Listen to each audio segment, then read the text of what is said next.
Subscribe to KC Trichy YouTube channel. Like, share and comment.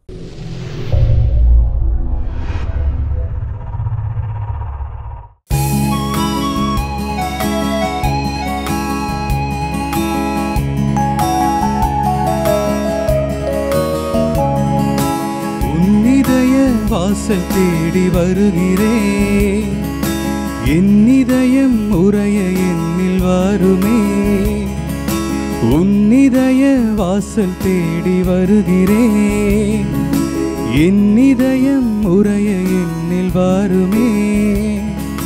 நீ இல்லையே நான் இல்லையே, நீ இல்லையே நான் இல்லையே, நான் வாழ என் உள்ளம் வா, நான் வாழ என் உள்ளம் வா.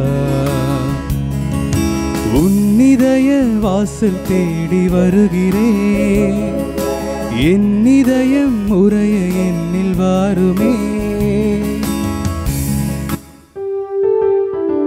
தந்தை மகன் தூய ஆவியாரின் பெயராலே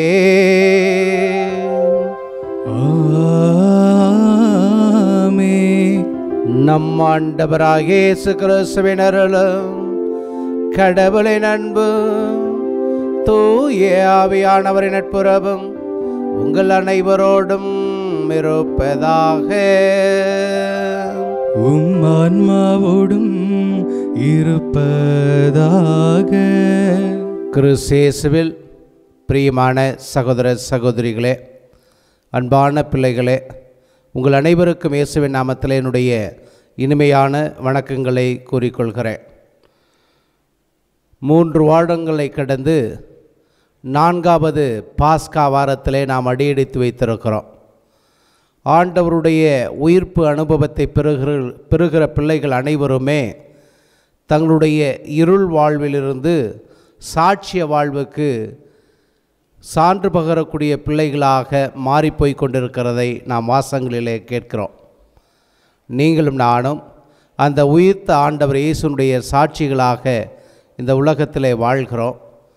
வாழ்ந்து அந்த ஆண்டவருக்கு சாட்சியாகவே நம்முடைய வாழ்வு அமைகிறது என்பதை நாம் பறைசாற்றி கொண்டிருக்கிறோம். எப்படியெனில் நம்முடைய நல்வாழ்வின் எடுத்துக்காட்டால். இந்த நல்வாழ்வு என்பது ஏற்றங்களையும் இரக்கங்களையும் கொண்டது, பள்ளங்களையும் மேடுகளையும் கொண்டது. இந்த நல்வாழ்வு என்பது சாதனைகளையும் கொண்டது. சோதனை வருகிற போது துவண்டு விடுகிற நாம் சாதனை படைக்கிற போது மகிழ்கிறோம். சோதனையிலிருந்து தான் சாதனைக்கு நாம் அழைக்கப்படுகிறோம் என்பதை தான் ஆண்டவர் இயேசுனுடைய உயிர்ப்பு நமக்கு சொல்லுகிறது. இந்த உயிர்ப்பு பெருவிழா நாட்களிலே ஆண்டவர் நம்ம ஒவ்வொருவரையும் நிறைவாக ஆசீர்வதிக்க வேண்டுமாய் இந்த திருப்பலியிலே நாம் ஜெபிப்போம். இந்த திருப்பலியை காணொளி மூலமாக கண்டுகளிக்கிற உங்கள் ஒவ்வொருவரையும் இறைவன் நிறைவாக ஆசீர்வதிக்கும்படியாக நான் ஒப்புக்கொடுக்கிறேன். நீங்களும் என்னோடு இணைந்து இப்பலியை ஒப்புக்கொடுங்கள்.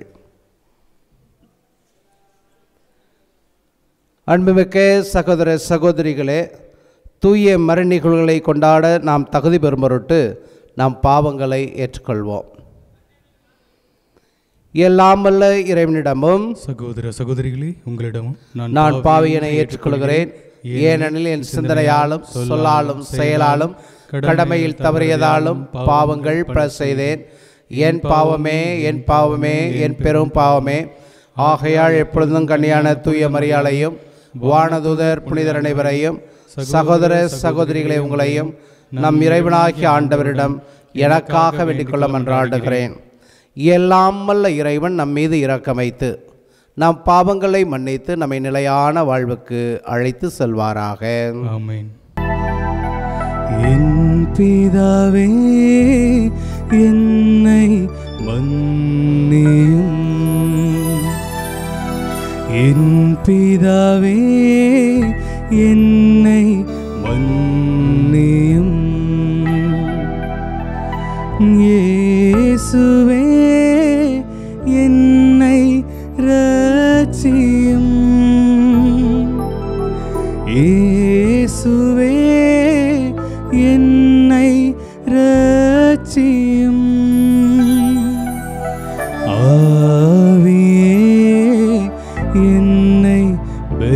பலப்படுத்தும். ஆவியே என்னை பலப்படுத்தும்.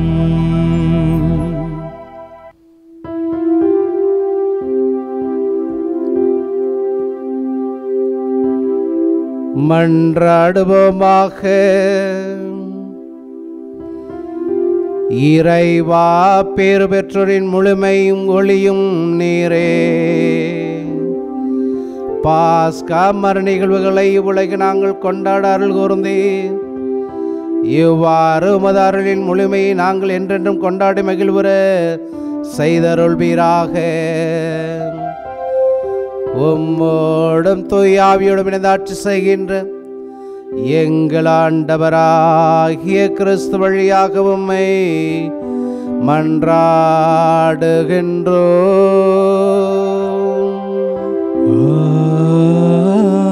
ஆமென். முதல் வாசகம்.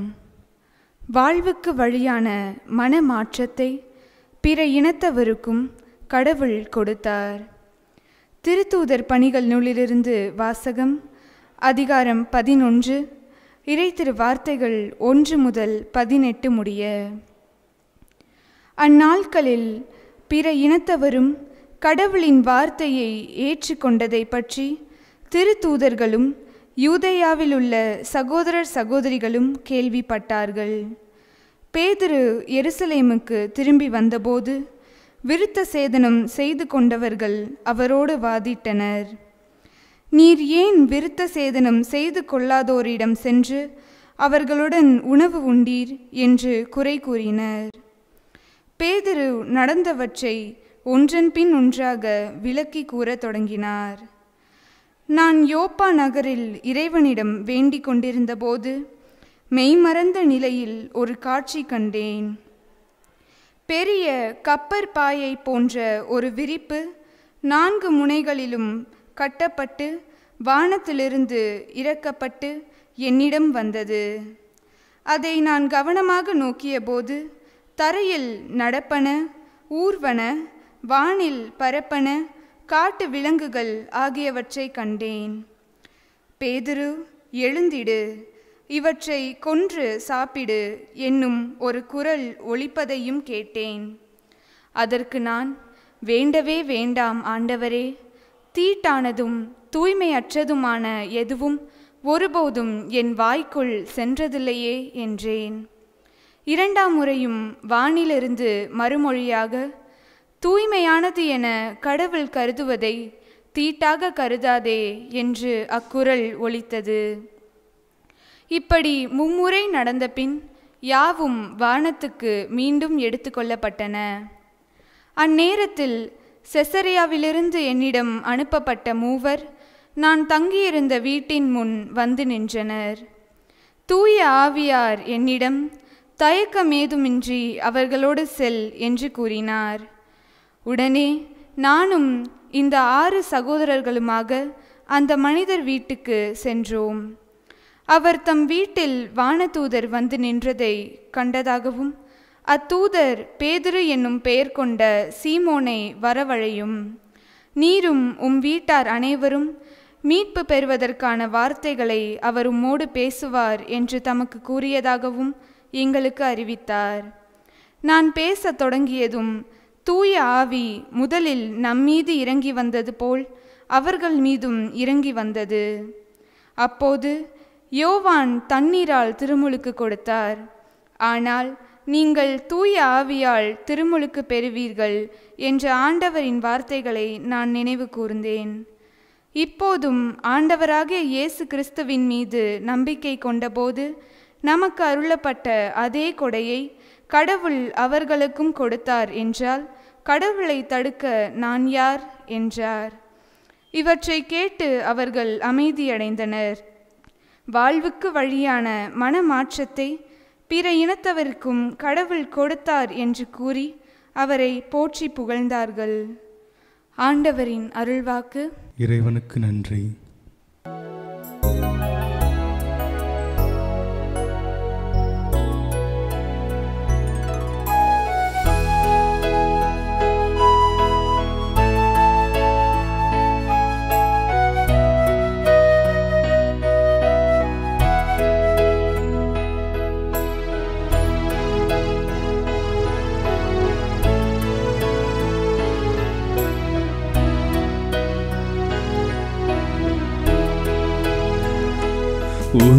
சிறகுகள் நிழலில் எந்நாளும் என்னை அரவணைத்திடு இறைவா.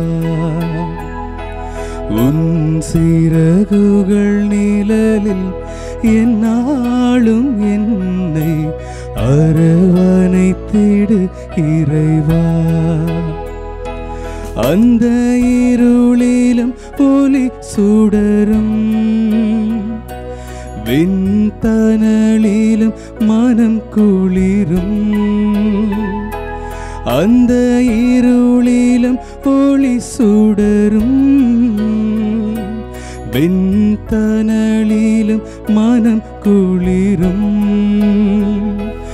உந்தன் கண்களின் இமை போல் எந்நாளும் என்னை காத்திடு என் இறைவா.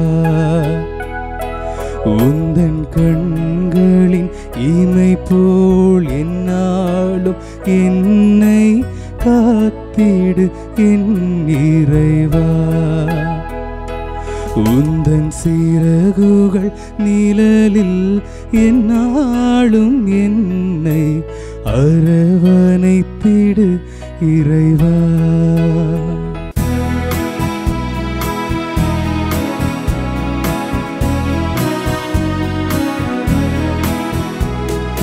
அல்லேலூயா அல்லேலூயா அல்லேலூயா அல்லேலூயா அல்லேலூயா அல்லேலூயா அல்லேலூயா அல்லேலூயா. நல்ல ஆயன் நானே,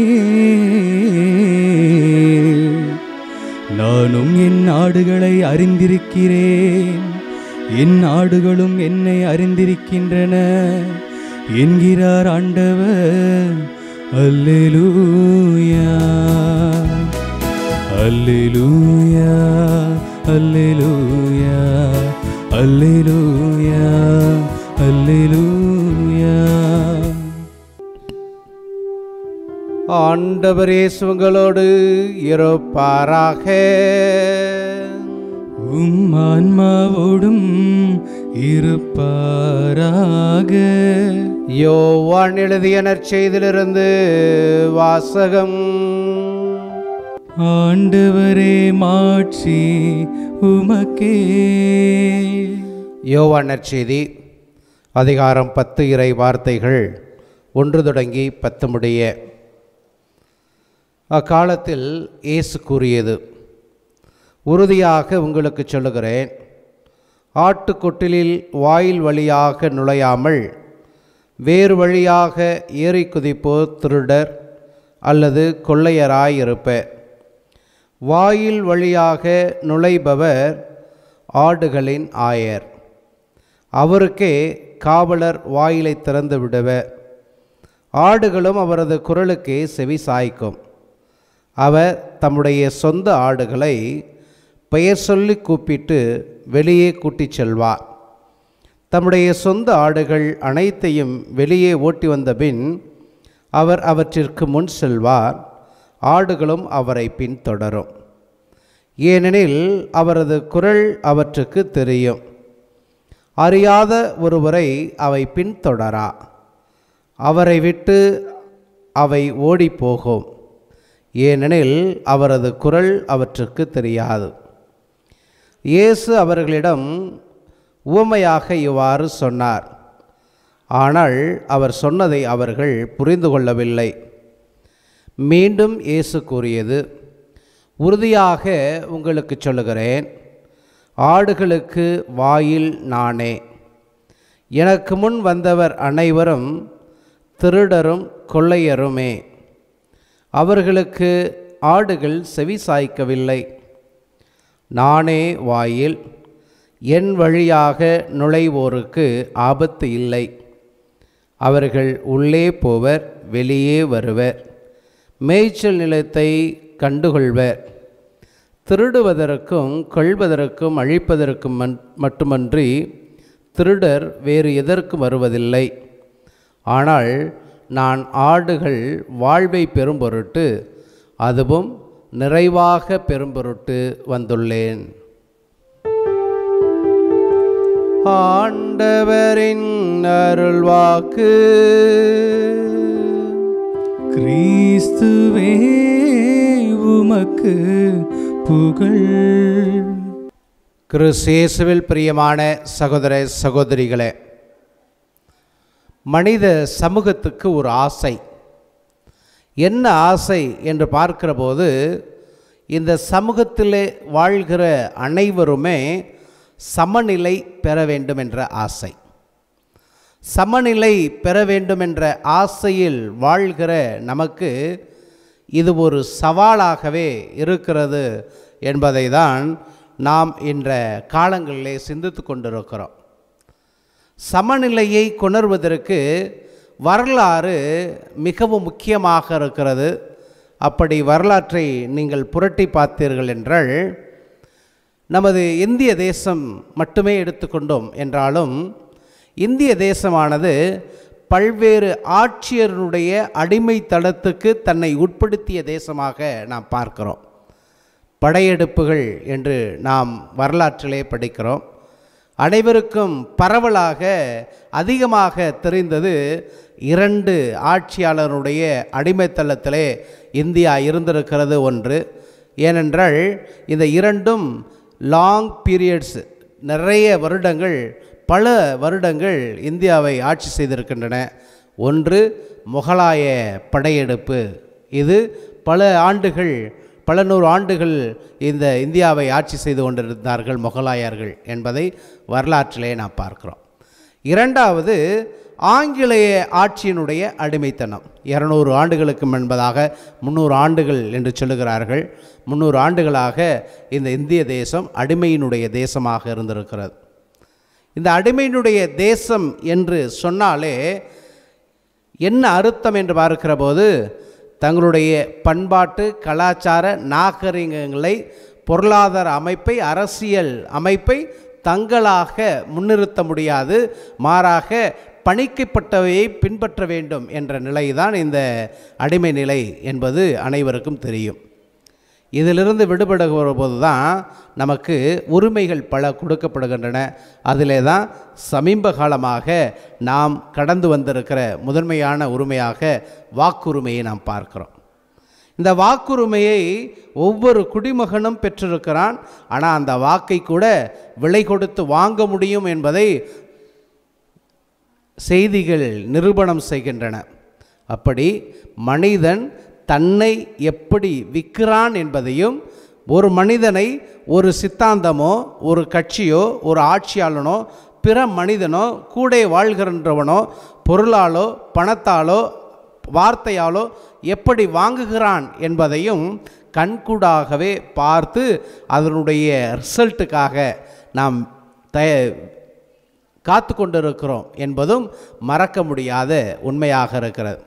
இது எதை முதன்மைப்படுத்துகிறது என்று பார்க்கிற போது, இந்த சமூகம் ஆசைப்படுகிற சமத்துவ வாழ்வு நிலையை அங்கு காண முடியவில்லை என்பதை தான் நாம் பார்க்கிறோம். சமத்துவ வாழ்வு நிலையானது முதன்மைப்படுத்தப்படுவதில்லை என்பது உறுதியாக இருக்கிறது.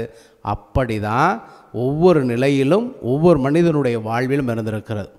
ஆட்சியாளன் அடிமை என்பது போல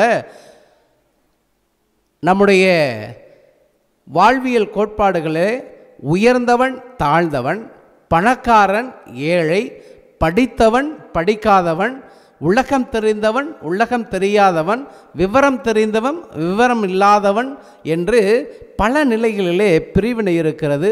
ஜாதியம் கூட இதை தவிர்க்கவில்லை, அனைத்திலும் இருக்கிறது. இதை நாம் பார்க்கிறோம். ஆரியர்கள் என்றும் திராவிடர்கள் என்றும் 2 பிரிவுகளை பார்க்கிறோம். ஒரு பிரிவினர் தங்களுடைய அறிவால், தங்களுடைய தொழிலால், தாங்கள் புரிகின்ற பணியால் மற்றொரு பிரிவினருடைய அறிவை, அவருடைய திறமையை, அவருடைய வாழ்வியல் கோட்பாட்டை நசுக்குவதை பார்க்கிறோம். வரலாறு வேறுமாறாக சொல்லிக்கொண்டே இருக்கிறது. அப்படி நமக்கு சொல்லுகிற இந்த காலத்தில் தான் இன்றைய முதல் வாசகத்தை சிந்திக்க உங்களை நான் அழைக்கிறேன். திருச்சபையும் இப்படிப்பட்ட ஏற்றத்தாழ்வுகளிலிருந்து தான் பிறந்து வருகிறது என்பதை நீங்கள் புரிந்து கொள்ள வேண்டும். நாம் வாழ்கிற இந்த திருச்சபை என்பது ஹோலி சர்ச் இல்லையா, புனித திரு அவை என்று நாம் சொல்லுகிறோம். இந்த புனிதத்திற்குள்ளே நீங்கள் ஒரு பூத கண்ணாடியை வச்சு பார்த்தீங்கன்னா அங்கும் அசிங்கம் இருக்கிறது. இந்த பூத கண்ணாடி வழியாக பார்த்தீர்கள் என்றால் அங்கும் ஏற்றத்தாழ்வு இருக்கிறது. இந்த பூத கண்ணாடி வழியாக பார்த்தீங்கன்னா அங்கும் ஏற்றுக்கொள்ள முடியாத செயல்பாடுகள்லாம் நடந்து கொண்டு இருக்கிறது. ஆனால் வெளியில் பார்க்கிற போது அலங்கரிக்கப்பட்ட மணமல்கள் போல், அலங்கரிக்கப்பட்ட திருவிழாவுக்காக அலங்கரிக்கப்பட்ட தேரினை போல் அழகாக காட்சி கொடுப்பதை பார்க்கிறோம். நாம் அதை புனித அவையாகவே நினைக்கிறோம். ஏனென்றால் ஒரு நாள் கண்டிப்பாக இந்த திரு அவை புனித திரு அவையாக மாறும் என்ற எதிர்நோக்கோடு, நேர்மறையான எதிர்நோக்கோடு இந்த திரு அவையை பார்க்கிறோம். இந்த திரு அவை தொடங்குகிறது எங்கு என்று பார்க்கிற போது, ஆண்டவர் இயேசுனுடைய உயிர்ப்பு அனுபவத்துக்கு பிறகு இந்த சீடர்கள் இயேசுவின் சாட்சிகளாக மாறிப்போகிறார்கள். அப்படி மாறிப்போகிறவர்களுடைய வழிகாட்டுதலில் தான் திருச்சபை பிறக்கிறது. அந்த திரு அவை எதை மையமாக கொண்டு பிறக்கிறது என்று பார்க்கிற போது, இயேசுவை போல பார்க்கிற மனிதர்களுக்கெல்லாம், செல்கிற இடங்களிலெல்லாம், சந்திக்கின்ற நிகழ்வுகளெல்லாம் நன்மை செய்து வாழக்கூடியதும் பிறரை அன்பு செய்து வாழக்கூடியதுமாக அர்ப்பணிக்கின்ற மக்களை கொண்ட ஒரு சமூகமாக இந்த திரு அவை கட்டி எழுப்பப்படுகிறது என்பதை பார்க்குறோம். நான் முன்கூறிய வரலாற்று வேறுபாடுகள் இங்கும் நடக்கிறது என்பதை தான் இன்றைய முதல் வாசகம் நமக்கு சொல்லுகிறது. திரு அவையினுடைய இரு பெரும் தூண்களாக கருதப்படுகிறவர்கள் தூய பேதுருவும் தூய பவுலடிகளாரும். ஜூன் மாதம் 29 பேதுரு பவுல் விழாவை நாம் கொண்டாடுகிறோம். நம்முடைய திருத்தந்தை பிரான்சிஸ் அவர்களுடைய தலைமையிடம் ரோம் நகரில் இருக்கிறது. அவர் தலைமையிடத்தினுடைய பேராலயமும் அவருடைய பேராலயம் தான் விளங்குகிறது. பேதுரு பவுல் பேராலயமாக அது விளங்குகிறது. அவர்கள் உடல் அங்கு புதைக்கப்பட்டிருப்பதாக வரலாறு நமக்கு சொல்லுகிறது. அப்படி ஏன் இந்த பேதுரும் பவுலும் இரு பெரும் தூண்கள் மக்களுடைய நம்பிக்கைக்கு என்று சொல்லுகிற போது, இயேசு வாழ்ந்த காலத்தில் யூதர்கள் இருந்தார்கள், யூதர்கள் அல்லாதவர்கள் இருந்தார்கள். நாம் வாழ்கிற காலத்தில் கிறிஸ்தவர்கள் இருக்கிறோம், கிறிஸ்தவத்தை சாராத மக்கள் இருக்கிறார்கள். இதுபோல தான் கிறிஸ்தவர்களுக்கும் கிறிஸ்துவத்தை சாராத மக்களுக்கும் முதன்மையான வேறுபாடு என்ன என்று பார்க்கிற போது, திருமுழுக்கு. திருமுழுக்கு என்ற அருள் சாதனத்தின் வழியாக பிறக்கின்ற ஒவ்வொரு குழந்தையும் ஆண்டவருடைய திருச்சபையினுடைய உறுப்பினராக மாறி போகிறது என்பது தான் நமக்கு படிப்பிக்கின்ற, திருச்சபை நமக்கு படிப்பிக்கின்ற வேதமாக நாம் பார்க்கிறோம். மற்றவர்களெல்லாம் இந்த திருமுழுக்கு பெறவில்லை என்பதால் அவர்கள் வேற்று மதத்தினரை, வேற்று கடவுளை வழிபடுகிறவர்களாக நாம் பார்க்கிறோம். அதுபோல தான் யூதர்கள் புற இனத்தார்கள் இருந்தார்கள். யூதர்கள் சர்க்கம்சிஷன் என்று சொல்லப்படக்கூடிய விருத்த சேதனத்துக்கு தன்னை உட்படுத்தினார்கள். யாரெல்லாம் இந்த சர்க்கம்சிஷன் என்று சொல்லக்கூடிய விருத்த சேதனத்தை அடைந்தார்களோ அவர்கள்தான் கடவுளை அப்பா தந்தாய் என்று அழைக்கக்கூடிய ஆற்றலை பெறுகிறார்கள் என்பது யூதர்களுடைய படிப்பினை. விருத்த சேதனம் செய்யப்படாதவர்கள் யாருமே கடவுளை அப்பா தந்தை என்று அழைக்கக்கூடிய ஆற்றல் அவர்களுக்கு இல்லை, அந்த உரிமை அவர்களுக்கு இல்லை என்ற நம்பிக்கை இயேசு வாழ்ந்த காலத்திலே நிலவியது. இந்த நம்பிக்கை ஆண்டவர் இயேசுனுடைய உயிர்ப்புக்கு பிறகு பவுல் அடிகளாரின், பேதுருவின் பணிவாழ்விலே நீடிக்கிறது என்று பார்க்கிறோம். பேதுரு ஒரு பக்கம் விருத்த சேதனம் செய்தால் மட்டுமே கிறிஸ்துவை ஏற்றுக்கொள்ள முடியும் என்ற சிந்தனையை கொடுக்கக்கூடிய மக்களோடு தன்னை நிலைநிறுத்துகிறார். பவுலடிகளார் சற்று விரிந்து காணப்படுகிறார். ஏனென்றால் பவுலடிகளார் உலகத்தை கற்று தேர்ந்தவர், சட்டத்தை கற்று தேர்ந்தவர். அவர் பேதுருவை விட குறுகிய மனநிலையிலே இருந்திருக்கலாம். ஆனால் கிறிஸ்து அவருக்கு கொடுத்த தமஸ்க அனுபவம் அவரை சற்று விழித்து பார்க்க, இந்த நிலையிலிருந்து மற்றொரு இடத்தை எட்டி பார்க்கக்கூடிய அறிவை அவருக்கு கொடுக்கிறது. அப்படி கொடுக்கிற போது அவர் சொல்லுகிறார், ஆண்டவருடைய பிள்ளையாக இருப்பதற்கு விருத்த சேதனம் தேவையில்லை, ஆண்டவருடைய வார்த்தையை வாழ்வாக்கக்கூடிய ஆற்றல் மட்டும் இருந்தால் போதும் என்று சொல்லுகிறார். இப்போ இரண்டு பிரிவினர். ஒரு பிரிவினர் கிறிஸ்துவை நம்பி அவரை ஏற்றுக்கொண்டு இந்த சமூகத்திலே, அன்பின் சமூகத்திலே தங்களை இணைத்து கொள்ள வேண்டுமென்றால் விருத்த சேதனம் செய்யப்பட்டிருக்க வேண்டும். மற்றொரு குழுவினர் தேவையில்லை என்பதாக இங்கு சண்டை ஏற்படுகிறது. அந்த சண்டைக்கு தீர்வு தான் பேதுருவுக்கு கனவாக கொடுக்கப்படுகிறது. என்ன கனவு? ஒரே கனவு தான். பேதுரு என்ன சொல்லுகிறார்? விருத்த சேதனம் செய்தால் நலமாக இருக்கும் என்ற சிந்தனையிலே வாழ்கிறார். அப்படி வாழுகிற பேதுருவுக்கு கனவுல பல உயிரினங்கள் அடங்கிய ஒரு அமைப்பு அங்கு இருக்கிறது. அந்த அமைப்பு அவரிடம் கொடுக்கப்படுகிறது. அவர் அதை பார்க்கிற போது கடவுளுடைய வார்த்தை சொல்வதாக சொல்லுகிறது. அனைத்தையும் உண்ணலாம் என்று சொல்லப்படுகிறது. அதற்கு பேதுரு சொல்லுகிறார், வேண்டவே வேண்டாம் ஆண்டவரே, தீட்டானதும் தூய்மையற்றதுமான எதுவும் ஒருபோதும் என் வாயினுள்ளே செல்லாது என்று சொல்லுகிறார். அங்கு பேதுருடைய அடிமனதில் தீட்டுக்குன்னு ஒரு இடம் இருக்கிறது, தீண்டாமைக்குன்னு ஒரு இடம் இருக்கிறது, புற இனத்துக்குன்னு ஒரு இடம் இருக்கிறது, தன் இனத்துக்குன்னு ஒரு இடம் இருக்கிறது என்பதை இந்த திருத்தூதர் பணி 11வது அதிகாரம் 8வது இறை வார்த்தை நமக்கு சொல்லுகிறது. ஆனால் கடவுளுடைய வார்த்தை திரும்பவும் அந்த 9வது வசனத்தில் கொடுக்கப்படுகிறது. என்ன சொல்லப்படுகிறது என்று பார்க்கிற போது கடவுளே சொல்லுகிறார், தூய்மையானது என கடவுள் கருதுவதை தீட்டாக கருதாதே. முதல்ல மனுஷ பார்வையிலிருந்து பேதுரு பார்க்கிறார் அந்த உயிரினங்களை. பறவைகள் தானே, விலங்குகள் தானே என்று அவர் சொல்லுகிறார். தீட்டானதும் தூய்மையற்றதும் அப்படின்னு சொல்லுகிறார். ஆனால் கடவுள் பார்வையிலே ஒரு படி மேலே ஞானக்கண்ணோடு பார்க்கக்கூடியதை கடவுள் கற்பிக்கிறார். தூய்மையானது என கடவுள் கருதுவதை. யார் தூய்மையானவர்னா? படைக்கப்பட்ட மனிதன் தூய்மையானவன். அவன் புறவினத்தனாக இருக்கலாம், யூதனாக இருக்கலாம். தீட்டாக கருதாதே என்று செல்லமாக ஒரு அடி அடித்து பேதுருவுக்கு அந்த நிலையை உணர்த்துகிறார். நீ பறவைகளை பார்க்கிறாய், பறவைகளை விட மேலானவர்களை நான் பார்க்கிறேன் என்று ஆண்டவருடைய வாக்கு அவருக்கு அறிவுறுத்துகிறது. அதன் நிந்தையிலே தான் தன்னுடைய நிலையிலிருந்து மாறுகிற பேதுருவை நாம் பார்க்கிறோம். கடவுள் வடிவிலே படைக்கப்பட்ட தொடக்க நூல் 1வது அதிகாரம் 26லிருந்து 29 உள்ள இறைவார்த்தைகளை நாம் படித்தோம்னா, கடவுள் உலக அனைத்தையும் படைச்சிட்டார். படைத்த உடனே அந்த படைப்பை உற்று நோக்குகிற கடவுள் நல்லதென கண்டார் என்று விவிலியம் சொல்லுகிறது.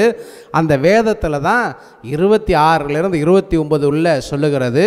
கடவுள் மனிதனை எப்படி படைப்போம் என்று சிந்திக்கின்ற போது மனிதனை நம் சாயலிலும் நம் உருவிலும் உருவாக்குவோம் என்று சொல்லி கடவுள் மனிதனை படைத்தார். மனிதனை படைத்த கடவுள் ஆணும் பெண்ணுமாக அவர்களை படைத்தார். இதான் நமக்கு சொல்லப்படக்கூடியது. மனிதனிடையே கடவுளுக்கு மனிதனுக்கு எந்த வேறுபாடும் இல்லை. கடவுளே அந்த வேறுபாடை கொண்டு வரல. நான் உயர்ந்தவனா கடவுள், அவன் மனிதன் அப்படின்னு இல்லை. நம் உருவிலும் நம் சாயலிலும் அவருடைய ஆவியானது ஊறப்பட்டது, உயிர் பெற்று இருக்கிறோம். அவள் கடவுளுக்கு நமக்கு எந்த வேறுபாடும் இல்லை. ஆனால் நாம் கடவுளாகவே மாறிப்போகிறோம். அதை ஏற்க ஏனோ மனசு மறுக்கிறது. அதே நிலையில் தான் மனிதன் தன்னுடைய வாழ்வினிலே ஆணாக பெண்ணாக படைக்கப்படுகிறான். சமத்துவம். ஆனால் நம்ம ஊர் நாட்டில் எத்தனை சதவீதம்? 33%. 33% தான். இன்றைய தேர்தலில் கூட நிறைய கட்சிகள் இதை முன்னிறுத்தின. நான் தொடங்கியிருக்கிற கட்சியானது மற்ற கட்சிக்கு, திராவிட கட்சியாக இருந்தாலும் சரி, தேசிய கட்சியாக இருந்தாலும் சரி, இதை விட உயர்ந்த கொள்கை பிடிப்பில் இருக்கிறோம், நான் 50% அறிவித்து விட்டேன் என்று சொல்வதாக. அவங்கெல்லாம் என்ன அறிவிக்கிறது? கடவுள் தொடக்கத்திலே படைக்கும் போதே அறிவிச்சிட்டார். படைக்கும் போதே கடவுள் அறிவிக்கிறார். 50-50 சமம் எனக்கது, ஆணும் பெண்ணுமாக அவர்களை படைத்தார் அப்படின்னு சொல்லி கடவுள் நமக்கு படைத்திருக்கிறார். இந்த படைப்பினுடைய பணியை தான் தொடர்ந்து போதிக்கின்ற பணியிலே வெளிப்படுத்துகிறது. வாழ்வியல் கோட்பாடுகளிலே இது வெளிப்படுகிறது. அப்படி வாழ்வியல் கோட்பாடு என்பது தூய்மையான மனிதர்களாக, நேரிய எண்ணம் கொண்டவர்களாக நீங்களும் நானும் இருக்க வேண்டும் என்ற ஒரு அழைப்பை தான் இன்றைய நற்செய்தி நமக்கு சொல்கிறது. அதுதான் நல்ல ஆயனுடைய பண்புகள். நல்ல ஆயனுடைய பண்புகள் என்ன? குறுக்கோளியில் வரமாட்டான், சோத்தை ஏறி குதிக்க மாட்டான், திருடனை போல வரமாட்டான். நேரிய வழியில் நான் யாருக்காக பணியாற்றுகிறேனோ, யாருக்காக நான் இருக்கிறேனோ அவரை நான் அறிந்திருக்கிறேன், அவையும் நான் அறிந்திருக்கிறேன். அதான் நல்ல ஆயனுடைய பண்புகள். ஆயன் ஆடுகளை அறிந்திருக்கிறான். எந்த அளவுக்கு அறிந்திருக்கிறான் என்று பார்க்கிற போது அவற்றை பெயர் சொல்லி அழைக்கக்கூடிய அளவுக்கு அவன் ஆடுகளை அறிந்திருக்கிறான். நம்ம நாட்டில் நிறைய பேருக்கு சொந்த பிள்ளைகளை பற்றி கேட்டால் கூட விவரம் தெரியாது. நான் தான் பெற்றோர்னு சொல்லிட்டு வர்றாங்க. உங்கள் குழந்தை எந்த வகுப்பில் படிக்கிறான், உங்கள் குழந்தையுடைய பேர் என்ன, வீட்டில் சொல்லி கூப்பிட்ற பேரை சொல்லுவாங்க, நமக்கு தெரியாது. உங்களுடைய குழந்தையினுடைய உண்மையான பேரை சொல்லுங்கள், பள்ளிக்கூடத்தில் சேர்த்துருக்கிற பேரை சொல்லுங்கள், எந்த வகுப்பில் ஏ செக்ஷனா பி செக்ஷனான்னு சொல்லுங்கள் அப்படின்னா நிறைய பேர் உண்மையிலே தெரியாது. உடனே இப்போ செல்லலைபேசி இருக்கிறது, ஃபோனை எடுத்து தன்னுடைய மனைவியிடமோ இல்லை மற்ற பிள்ளைகளிடமோ சொல்லி எந்த வகுப்புலன்னு கேட்டு, நான் கூட பல நேரங்களில் என்னுடைய செல்ஃபோனை கொடுத்துருக்குறேன், நாங்கள் வீட்டுக்கு ஃபோன் பண்ணி கேளுங்க அப்படின்னு சொல்லி. அந்த நிலையிலே பொறுப்பற்றவர்களாக நாம் இருக்கிறோம். இப்படி இருக்கிற நமக்கு தான் இன்றைய நற்செய்தி சவாலாக இருக்கிறது. நல்ல ஆயனாக இருக்க வேண்டும் என்பது தான். நல்ல ஆயன் எந்த பாகுபாடும் பார்க்க மாட்டான், பெயர் சொல்லி அழைக்கிறான், பெயர் சொல்லி அழைப்பான். நல்ல ஆயனாக இல்லாதவன் தான் திருடன் போல வருவான், பெயர் சொல்லி அழைக்க தெரியாது, அவைகளுடைய தேவைகள் அவருக்கு பசியாக இருக்குதா பட்டினியாக இருக்குதா, நான் உறக்கத்தில் இருக்குதா மயக்கத்தில் இருக்கிறான்னு தெரியாது, தான் நினைத்ததை செய்யக்கூடியவனாக மாறிப்போகிறான். நாம் சார்ந்திருக்கிற திரு அவையிலும் ஆயர்களில் சிலர் இப்படியெல்லாம் இருக்கலாம், இருந்திருக்கலாம், நம்முடைய அனுபவங்கள் இருக்கலாம். அவர் பணியாளனாக இருக்கலாம், அருட்பணியாளர் கூட இப்படியெல்லாம் இருக்கலாம். பல பங்குகளிலே இந்த அனுபவத்தை மக்கள் பகிர்ந்து கொண்டெல்லாம் இருக்கிறார்கள். அத்தகைய மக்களுக்கு நீங்கள் ஜெபிக்கத்தான் வேணும். நல்ல ஆயர்களாக அவர்களை மாற்றக்கூடிய ஆற்றலை கடவுள் தான் கொடுக்க வேண்டும். அப்படி தான் நீங்கள் நானும் இந்த திருப்பலியில் கலந்துக்கிட்டு இருக்கிறோம். நீங்கள் நானும் நல்ல மனிதர்களாக, நல்ல ஆயர்களாக, அனைவரையும் அரவணைத்து செல்லக்கூடிய மக்களாக மாறக்கூடிய முயற்சி எடுக்க வேண்டும். இந்த முயற்சிக்கு கடவுள் பெரிதும் உறுதியோடு துணை புரிவார் என்ற நம்பிக்கையோடு இந்த திருப்பலியிலே பங்கெடுப்போம். ஆமேன்.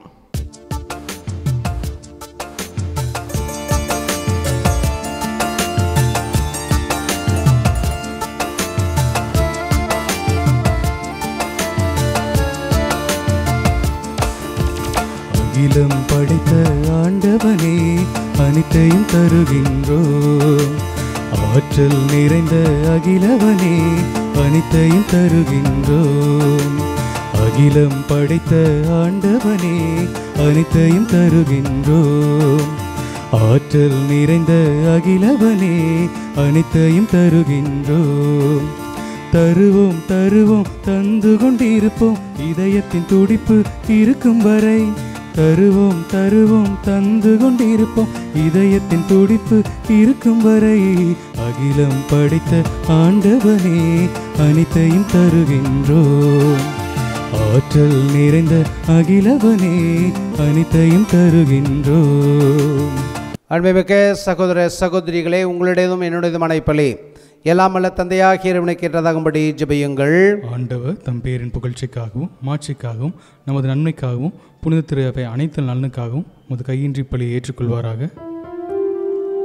ஆண்டவரே, அக்களை பெறும் திரு அவையின் காணிக்கைகளை ஏற்றுக்கொள்ள உம்மை வேண்டுகிறோம். இப்பெரும் மகிழ்ச்சிக்கு உரிய காரணத்தினை தந்திருப்பதால் அதன் பயனாகிய முடிவில்லா பேரின்பத்தையும் எங்களுக்கு அருள்வீராக. எங்கள் ஆண்டவராகிய கிறிஸ்து வழியாக உம்மை மன்றாடுகின்றோம்.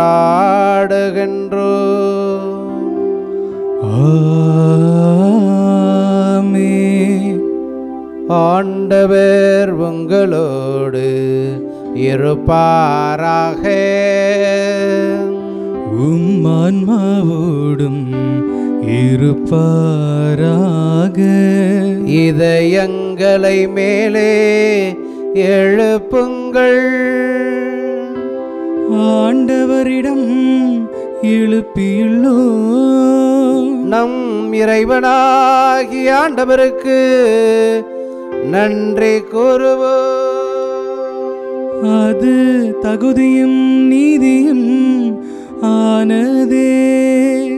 ஆண்டவரே, எக்காலத்திலும் உம்மை புகழ்ந்துரைப்பதும் எல்லாவற்றிற்கு மேலாக எங்கள் பாஸ்காவாகிய கிறிஸ்து பலியான இக்காலத்தில் உம்மை இன்னும் மிகுதியாக வாழ்த்தி போற்றுவதும் மெய்யாகவே தகுதியும் நீதியுமாகும். எங்கள் கடமையும் மீட்புக்குரிய செயலுமாகும். ஏனெனில் பழையன அழிக்கப்பட்டு வீழ்ச்சியுற்ற படைப்பனைத்தும் புதுப்பிக்கப்படுகின்றன. எங்கள் வாழ்வு கிறிஸ்துவில் சீரமைக்கப்பட்டு நிறைவு பெறுகின்றது. ஆகவே பாஸ்கா மகிழ்ச்சி பொங்க அனைத்துலகின் மாந்தர் அனைவரும் மக்கள் நிற்கின்றன. அவ்வாறே ஆற்றல் மிக்கோரும் அதிகாரம் கொண்ட தூதர்களும் உமது மாட்சியை புகழ்ந்து பாடுவதாவது.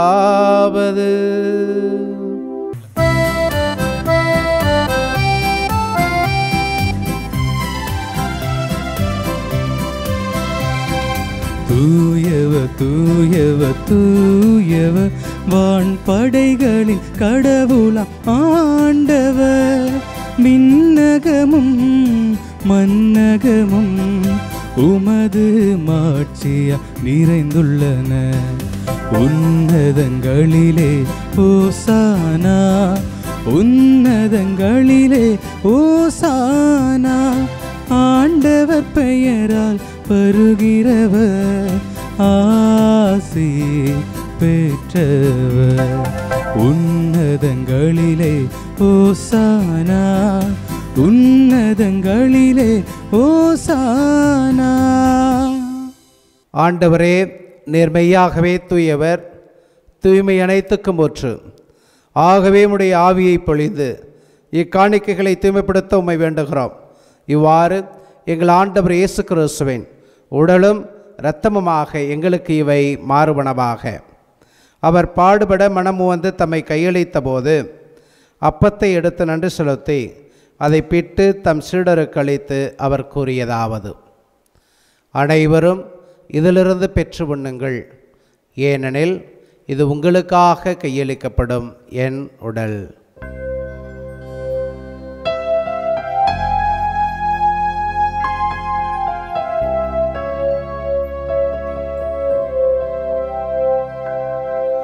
அவனமே இரவு விருந்தை அருந்தியவேன் கிண்ணத்தை எடுத்து மீண்டும் நமக்கு நன்றி கூறி தம் சீடருக்கு அருந்த கொடுத்து அவர் கூறியதாவது: அனைவரும் இதிலிருந்து பெற்று அருந்துங்கள், ஏனெனில் இது புதிய நிலையான உடன்படிக்கைக்குரிய என் இரத்தத்தின் கிண்ணம்.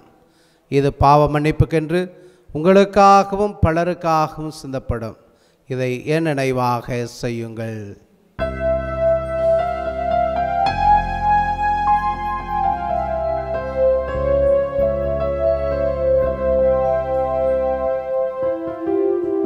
நம்பிக்கையின் மறைபொருள். ஆண்டவரே, நீ வருமளவும் உமது இறப்பினை அறிக்கையிடுகின்றோ, உமது உயிர்ப்பினையும் எடுத்துரைக்கின்றோ. ஆகவே ஆண்டவரே, நாங்கள் கிறிஸ்துவின் இறப்பினையும் உயிர்ப்பினையும் நினைவு கூர்ந்து வாழ்வு தரும் அப்பத்தையும் மீட்பளிக்கும் குணத்தையும் ஒப்புக் கொடுக்கிறோம். உம் திருமணம் என்று ஊழியம் புரிய தகுந்தவர்கள் என எங்களை ஏற்றுக்கொண்டே, எனவே உமக்கு நன்றி செலுத்துகிறோம். மேலும் கிறிஸ்துவின் உடலிலும் இரத்தத்திலும் பங்குகளும் எங்களை தூய ஆவியார் ஒன்று சேர்க்க வேண்டுமென மை தாழ்மையுடன் மன்றாடுகிறோம். ஆண்டவரே, உலகெங்கும் பரவியிருக்கும் அது திரு அவையை நினைவு கூர்ந்தருளும். எங்கள் திருத்தந்தை பிரான்சிஸ், எங்கள் ஆயர் ஆரோக்கியராஜ், எல்லா திருநிலையினர், இந்த ஆலயத்தில் ஒரே குடும்பமாக கூடி ஜெபிக்கிற உமது அன்பான பிள்ளைகளாகிய அனைவரோடும் உமது திரு அவை அன்பில் நிறைவேற செய்தருளும். உயிர்த்தலும் எதிர்நோக்கோடு துயில்களும் எங்கள் சகோதர சகோதரிகளையும் இறந்தோர் அனைவரையும் இரக்கத்துடன் நினைவு கூர்ந்து உமது திருமுக ஒளியின் ஒளியற்றருளும் எங்கள் அனைவர் மீதும் இரக்கமாயிரும். கடவுளின் கன்னித்தான புனித மரியா, அவருடைய கணவரான புனித யோசேப்பு, புனித திருத்தூதர்கள், இவ்வுலகில் முக்குகந்தவராய் இருந்தோராகிய புனிதர் அனைவருடனும் நாங்கள் நிலையான வாழ்வில் பங்கு கொள்ளும் தகுதி பெற்று மது திருமகன் இயேசு கிறிஸ்து வழியாக உம்மை புகழ்ந்தேத்து மரமருள உம்மை மன்றாடுகிறோம்.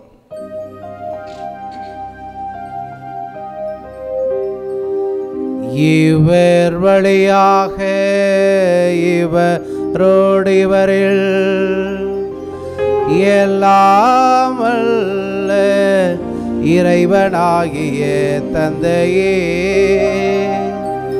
தூய ஆவியாரின் ஒன்றே பிள் எல்லா புகழும் ஆட்சியும் என்றென்று உமக்கு உரியதே.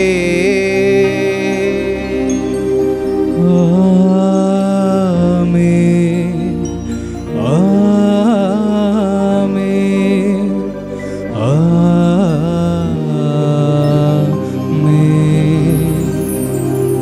மீட்பரின் கட்டளையால் கற்பிக்கப்பட்டு இறை படிப்பினையால் பயிற்சி பெற்ற நாம் துணிந்து பாடுவோம். விண்ணுலகில் இருக்கிற எங்கள் தந்தையே, உமது பெயர் தூயது என போற்ற பெருக. உமது ஆட்சி வருக. உமது திருவுள்ளம் விண்ணுலகில் நிறைவேறுவது போல மண்ணுலகிலும் நிறைவேறுக. எங்கள் அன்றாட உணவை இன்று எங்களுக்கு தாரும். எங்களுக்கு எதிராக குற்றம் செய்வோரை நாங்கள் மன்னிப்பது போல எங்கள் குற்றங்களை மன்னியும். எங்களை சோதனைக்கு உட்படுத்தாதேயும், தீமையிலிருந்து எங்களை விடுவித்தருளும். ஆண்டவரே, தீமை அனைத்திலிருந்தும் எங்களை விடுவித்து எங்கள் வாழ்நாளில் அமைதி கண்ணிவிட அருள உம்மை மன்றாடுகின்றோ. உமது இரக்கத்துதவியால் நாங்கள் பாவத்திலிருந்து எப்பொழுதும் விடுதலை பெற்று யாதொரு கலக்கமின்றி நலமாயிருப்போமாக. நாங்கள் எதிர்நோக்கி இருக்கும் பேரின்பத்திற்காகவும் எம் மீட்பராகிய இயேசு கிறிஸ்துவின் வருகைக்காகவும் காத்திருக்கின்றோ. ஏனெனில் ஆட்சியும் வல்லமையும் மாட்சியும் என்றென்றும் உமதே. ஆண்டவரே இயேசு கிறிஸ்துவே, அமைதியை உங்களுக்கு விட்டுச் செல்கிறேன், என் அமைதியை உங்களுக்கு அளிக்கிறேன் என்று மது திரு தூதர்களுக்கு மொழிந்தீரே. எங்கள் பாவங்களை பாராமல் உமது திரு அவையின் நம்பிக்கையை கண்ணோக்கி உமது திருவுளத்திற்கு ஏற்பதற்கு அமைதியையும் ஒற்றுமையும் அளித்திருள திருவுளம் கொள்வீராக. என்றென்று வாழ்ந்து ஆட்சி செய்கின்றவர் நீரே. ஆமென். ஆண்டவருடைய அமைதி உங்களோடு என்றும் இருப்பதாக. உம் ஆன்மாவோடும் இருப்பதாக. இயேசு தரும் அமைதியை ஒருவருக்கொருவர் அறிவித்துக் கொள்வோம்.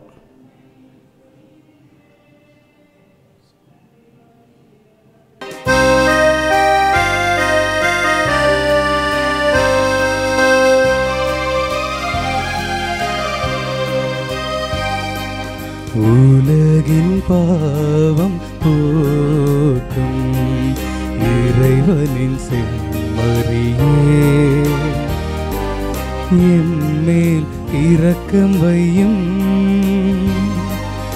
உலகின் பாவம் போக்கும் இறைவனின் செம்மறியே, எம்மேல் இரக்கம் வையும். உலகின் பாவம் போக்கும் இறைவனின் செம்மறியே, எமக்கு அமைதி அருளும், எமக்கு அமைதி அருளும். இதோ இறைவனின் செம்மறி, இவரே உலகின் பாவங்களை போக்குகிறவர். இச்செம்மறியின் திருவிருந்துக்கு அழைக்க பெற்ற நாம் அனைவரும் பேறு பெற்றோர். ஆண்டவரே, நீர் என் இல்லத்தில் எழுந்தருள நான் தகுதியற்றவன், ஆனால் ஒரு வார்த்தை மட்டும் சொல்லிடலும் என் ஆன்மா நலமடையும். கிறிஸ்துவின் திருவுடலும் திருத்தம் நம்மை காத்து நித்திய வாழ்வுக்கு அழைத்துச் செல்வதாக. ஆமென். ஆசை திருவிருந்துக்கான மன்றாட்டு. ஆண்டவரே, நீர் என் இல்லத்தில் எழுந்தருள நான் தகுதியற்றவன், ஆனால் ஒரு வார்த்தை மட்டும் சொல்லி அருளும் என்று 100 தலைவன் ஜெபித்தது போல நாங்களும் இப்போது உம் திருப்பாதம் பணிந்து வேண்டுகிறோம். இனிய இயேசுவே, நாங்கள் தகுதியற்றவர்களாய் இருந்தாலும் எங்கள் தகுதியின்மையை பாராமல் நீர் எங்கள் உள்ளங்களில் எழுந்து வாரும். உம் அன்பிலும் அருளிலும் நாங்கள் நிலைத்திருக்க எம்முள் எழுந்து வாரும். உம் பிள்ளைகளாக உயிருள்ள உண்மை சாட்சிகளாக உமது நற்செய்தின்படி வாழ்பவர்களாக எங்களை உருமாற்ற வாரும். தந்தையின் திருவுளப்படி வாழ்ந்திட எங்களுக்கு துணை புரிந்திட வாரும்.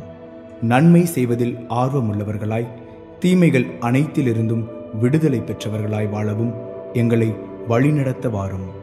எல்லா நலன்களும் வளங்களும் எங்களை நிரப்ப வாரும். ஆமேன். அன்பான தேவ பிள்ளைகளே,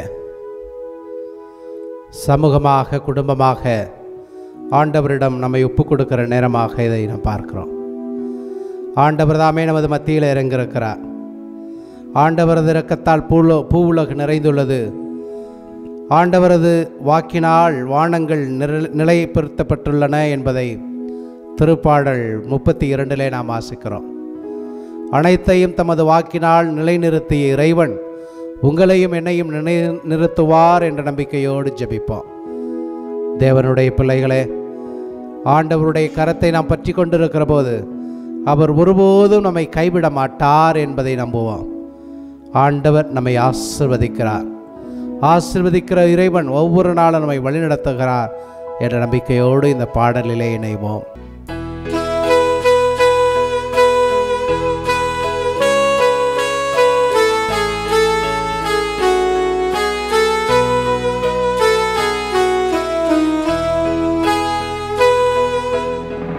தேவனே, நான் உமதண்டையில் இன்னும் நெருங்கி சேர்வதே என் ஆவல் பூமியில். தேவனே, நான் உமதண்டையில்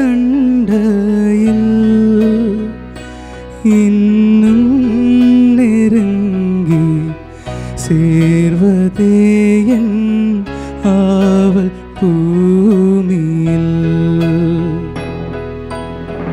மாவலிய கோரமாக ஆண்டவர் நல்லவராக இருக்கிறார். அவரை போற்றுவோம். ஆண்டவர் நம்மோடு கூடவே இருக்கிறார். நம்மை ஆசீர்வதிக்கின்றவராக இருக்கிறார். நம்முடைய வாழ்வின் பயணத்தில் நம்முடைய சிலுவையினால் நம்மை மீட்டவராக இருக்கிறார். ஆண்டவருக்கு நன்றி சொல்லுவோம்.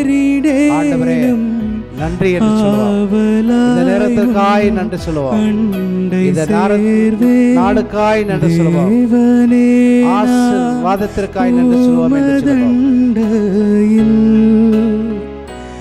இன்னும் நெருங்கி சேர்வதே என் ஆவல் பூமியில். ரோமையர் திருமுகம் 6வது அதிகாரம் 9வது இறைவார்த்தை இவ்வாறு சொல்லுகிறது: இறந்து உயிருடன் எழுப்பப்பட்ட கிறிஸ்து இனிமேல் இறக்கவே மாட்டார் என்று சொல்லுகிறது. இனி அவர் சாவின் ஆட்சிக்கு உட்பட்டவர் அல்ல. அல்லேலுயா என்று சொல்லுகிறது. அல்லேலுயா என்று ஆண்டவரை போற்றுவோம். ஆண்டவரே, ஆபிரகாமின் கோத்திரத்தை, யாக்கோபினுடைய கோத்திரத்தை ஈசாக்கின் கோத்திரத்தை ஆசீர்வதித்தவரே, யாக்கோப்பை இஸ்ரேலாக நிலைநிறுத்தியவரே, ஆசீர்வதியும் என்று ஜெபிப்போம். ஆசீர்வதிக்கின்ற தேவன், நம்மோடு கூட வாழ்ந்தவர், சென்ற இடங்களிலெல்லாம் நன்மைகள் செய்தவர், சாவிற்கு உட்பட்டவராயினும் உயிர் தெழுந்திருக்கிறார். அல்லேலூயா என்று சொல்லி ஜெபிப்போம். ஆண்டவருக்கு மகிமை என்று ஜெபிப்போம். ஆண்டவர் நல்லவர், நல்லவராகிய இறைவன் உங்களையும் என்னையும் ஆசீர்வதிக்கிறார் என்ற நன்றியோடு ஜெபிப்போம். ஆண்டவரே உமக்கு நன்றி, ஆண்டவரே உமக்கு நன்றி. பிரைஸ் தி லார்ட், ஹalleluya. இயேசுவுக்கே புகழ் என்று சொல்லி ஜெபிப்போம். ஆண்டவர் நம்மை ஆசீர்வதிக்கிறவராக இருக்கிறார். சீடர்கள் நடுவிலே நின்று உங்களுக்கு அமைதி உண்டாகுக என்று ஆசீர்வதித்து பலம் கொடுத்த இறைவன் இந்த நாளிலே உங்களுக்கும் எனக்கும் அதே தைரியத்தை, அதே ஆசீர்வாதத்தை கொடுக்கிறார் என்ற நம்பிக்கையோடு பாடுவோம்.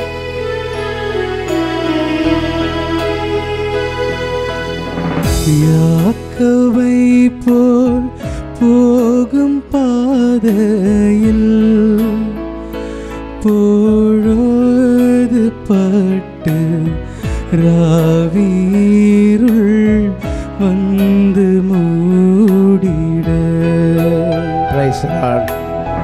யாக்கோபை போல் போகும் பாதை, யாக்கோபை போல எங்களை ஆசீர்வதியும் தேவனே, ஆசீர்வதிப்பட்டு ராவீருள் இஸ்ரவேலாக எங்களை உயர்த்துகிறவரே, ஆண்டவருடைய ஆற்றலாக எங்களை பயன்படுத்துகிற தூக்கத்தால் நான் கல்லில் சாய்ந்து, ஆண்டவரே சோதனைகள் வருகிற போது, தூக்கத்தால் நான் துன்பங்கள் வருகிற போது கல்லில் சாய்ந்து எங்களை ஆசீர்வதியும் ஆண்டவரே. என் கனவில் துதிப்பதற்கான ஆற்றல் எங்களுக்கு தாரும் ஆண்டவரே. எங்களோடு கூட இருந்திருடும். எங்களை ஆசீர்வதிங்க ஆண்டவரே, ஆசீர்வதியும். ஹalleluya. தேவனே நான் ஆசீர்வதியும் ஆண்டவரே, ஆசீர்வதியும். எங்களோடு கூடவே இருந்திருடும். எங்களை ஆசீர்வதியும். கண்ணின் மணி போல கருவிலிருந்து தாங்கி வந்திருக்கிறவரே, எங்களை ஆசீர்வதியும்.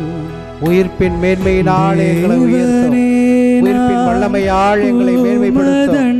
மேன்மைக்குரிய பிள்ளைகளாகவே நாங்கள் வாழக்கூடிய வல்லமை எங்களுக்கு தாரும் ஆண்டவரே. எங்களுடைய குறைபாடுகளை உமதாக்கிக் கொள்ளும். எங்களுடைய காணப்படுகிற குற்றங்களை உமதாக்கிக் கொள்ளும். நிறைவான பிள்ளைகளாக, நல்ல ஆயனை நம்பி வாழுகிற பிள்ளைகளாக, நல்ல ஆயனோடு பயணம் செய்கின்ற ஆடுகளாக, பெயர் சொல்லி அழைக்கின்ற தேவனுடைய பிள்ளைகளாகவே வாழக்கூடிய ஆற்றலை ஆண்டவரே எங்களுக்கு தாரும். எங்களுக்கு உமது ஆற்றலை தாரும், உமது வல்லமை தாரும்.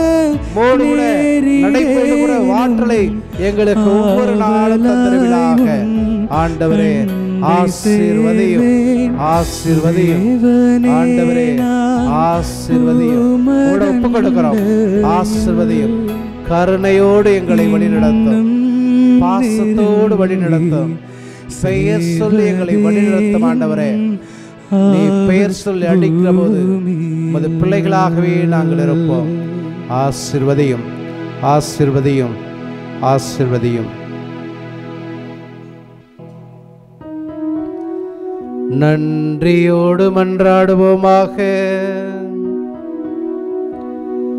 ஆண்டவரே, நிலையான மறை நிகழ்வுகளால் நீர் புதுப்பிக்க திருவுளமான உமது மக்களை கனிவுடன் கண்ணோக்கி அருள உம்மை வேண்டுகின்றோம். அதனால் நாங்கள் மாட்சிக்குரிய உடலின் அழிவற்ற உயிர்த்தெழுதலுக்கு வந்து சேர அருள்வீராக. எங்கள் ஆண்டவராகிய கிறிஸ்து வழியாக உம்மை மன்றாடுகின்றோம்.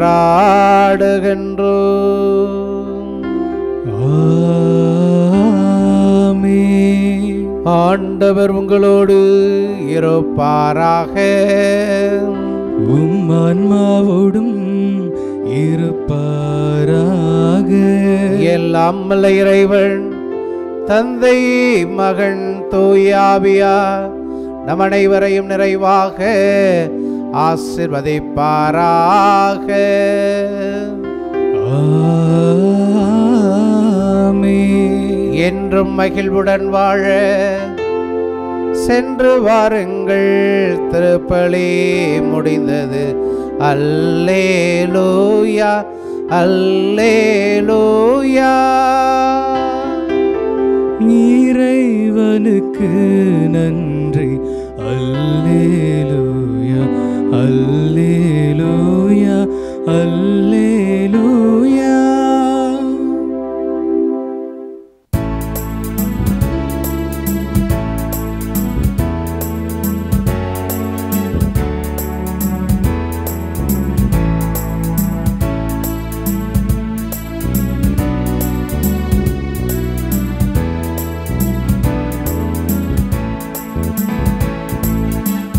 நாமம் சொல்ல சொல்ல என் நெஞ்சம் மகிழுதையா. என் வாழ்வில் மெல்ல மெல்ல உன் இன்பம் பெருகுதையா. உன் நாமம் சொல்ல சொல்ல என் நெஞ்சம் மகிழுதையா. என் வாழ்வில் மெல்ல மெல்ல உன் இன்பம் பெருகுதையா.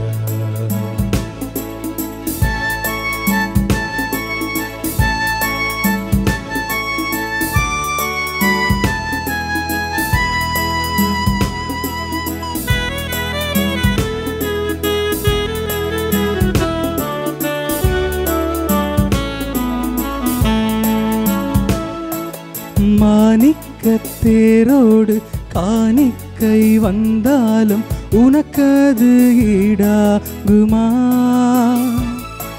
உலகமே வந்தாலும் உறவுகள் நின்றாலும் உனக்கது ஈடாகுமா. மாணிக்கத்தேரோடு காணிக்கை வந்தாலும் உனக்கது ஈடாகுமா. உலகமே வந்தாலும் உறவுகள் நின்றாலும் உனக்கது ஈடாகுமா. உன் நாமம் சொல்ல சொல்ல என் நெஞ்சம் மகிழுதையா. என் வாழ்வில் மெல்ல மெல்ல உன் இன்பம் பெருகுதையா. உன் நாமம் சொல்ல சொல்ல.